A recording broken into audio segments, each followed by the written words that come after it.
Mes chers compatriotes, concitoyennes et concitoyens d'Haïti et de la diaspora,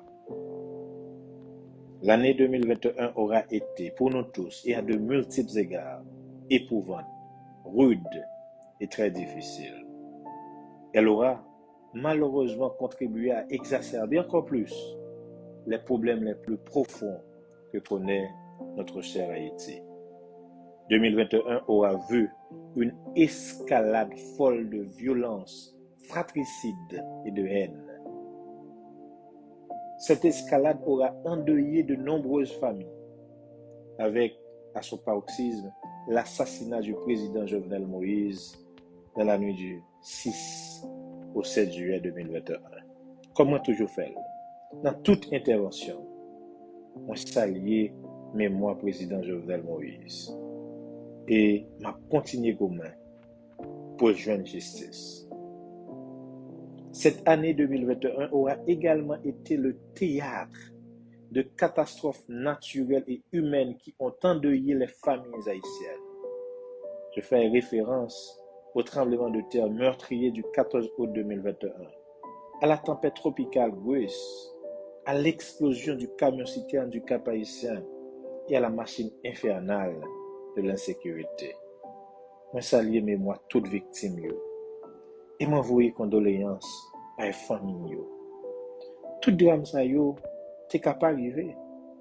Et c'est le moment pour nous réfléchir pour empêcher frère accès nous yo mourir dans conditions qui graves et inacceptables.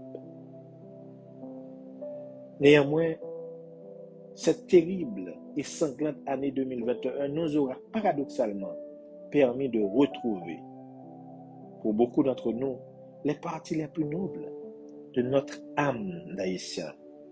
Elle aura été la scène d'une solidarité franche et inconditionnelle au lendemain des catastrophes.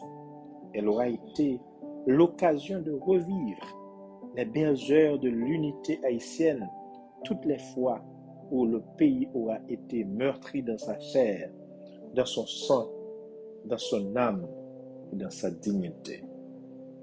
J'ai eu le privilège d'être témoin de l'élan national de nos compatriotes pour défendre l'honneur de la patrie à chaque fois qu'elle a été menacée.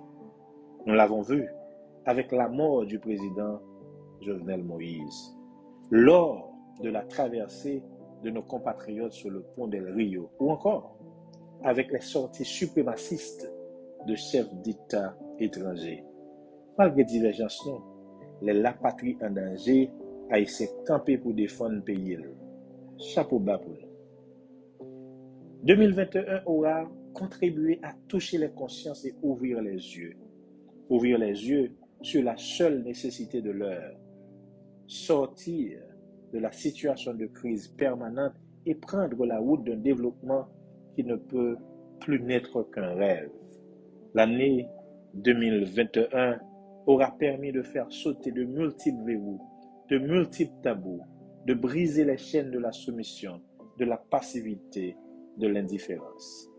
Mes chers concitoyennes et concitoyens, mes sœurs, mes frères, mes souhaits pour vous et vos familles pour cette nouvelle année sont des souhaits de santé, de paix, de prospérité, d'amour, de partage et de progrès. Mes souhaits pour vous sont également des vœux d'unité, de prise de conscience, d'engagement, d'abnégation, de don de soi. Pour le pays, mes souhaits prendront avant tout la forme d'un engagement, celui de poursuivre la lutte pour la reconquête de nos idéaux piétinés, de notre dignité de peuple. C'est l'engagement de continuer encore et toujours à réclamer justice pour toutes celles et tous ceux à qui elle est due, pour le président Jovenel Moïse, sa famille, ses amis, son peuple. Pour le pays, mes vœux sont que cette année 2022 soit le point de départ d'une revitalisation intégrale et d'une sortie de crise durable.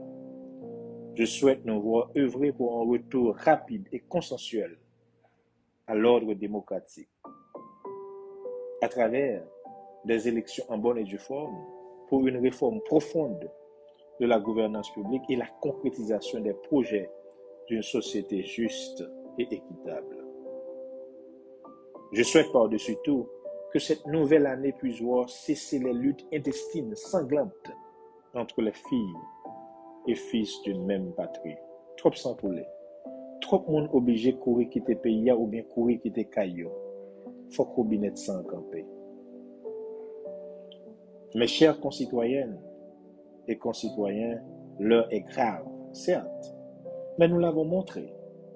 Nous avons au plus profond de nous-mêmes la force et le courage nécessaires pour nous relever, agir ensemble pour l'intérêt supérieur de notre pays, celui de la nation que nous souhaitons voir émerger.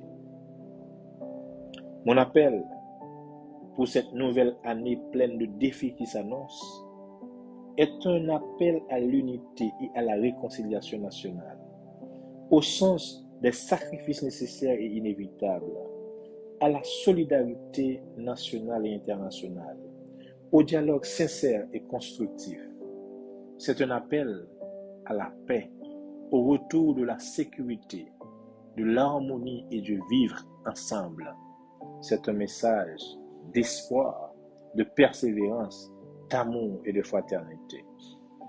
À vous toutes, à vous tous, je souhaite une belle et fructueuse année 2022.